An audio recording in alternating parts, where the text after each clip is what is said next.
Alright, let's dive into this because it's a story that has the soccer world buzzing. Imagine this. A high-stakes Bundesliga match, Bayern Munich versus Bayer Leverkusen, and in the 84th minute, Luis Díaz gets sent off for a second yellow card. The reason? Diving. But here's the twist. The referee later admits it was a mistake. Personally, I think this is where the drama in soccer really shines. It's not just about the goals or the wins. It's about these moments that leave everyone scratching their heads and asking, what just happened? Now let's break this down. First, the context. Bayern Munich, a team that's no stranger to pressure, was already down to 10 men after Nicolas Jackson's red card in the 42nd minute.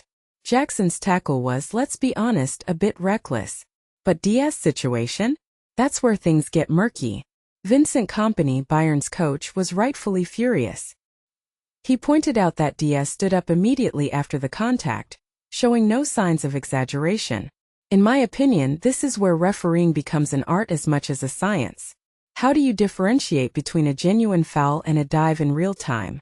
It's a question that's been debated for decades, and this match just added another layer to it.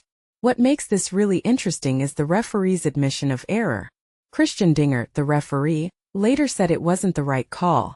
This kind of transparency is rare, and I appreciate it. It humanizes the officials, reminding us that they're not infallible. But it also raises a deeper question. If referees can admit mistakes, why isn't there a more robust system in place to correct them during the game? VAR exists, but it's not always used effectively. This incident highlights the need for better implementation, especially in crucial moments like these. Now let's talk about the bigger picture. Bayern Munich hasn't won at Leverkusen in the league since October 2021, and this match was no exception. Despite being down to 9 men, they managed a 1-1 draw.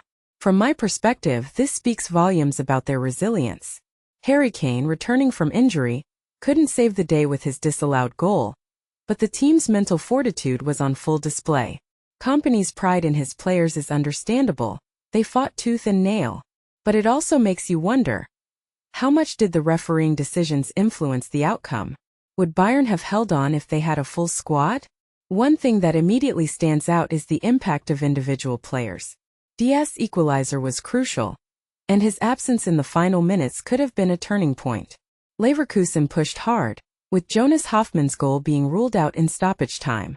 What this really suggests is that soccer is as much about strategy and skill as it is about luck and officiating. It's a game where one decision can change everything, and that's both frustrating and fascinating.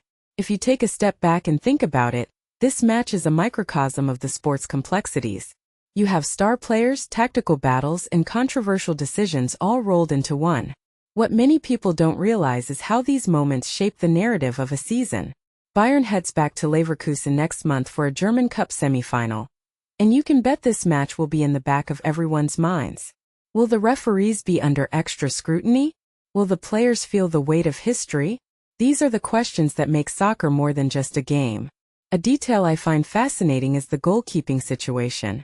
Bayern's third-choice goalkeeper Sven Ulreich stepped up in the absence of Manuel Neuer and Jonas Erbig.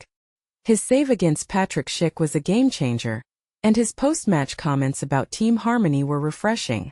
It's easy to focus on the drama, but moments like these remind us of the human side of the sport. Ulreich's performance wasn't just about skill.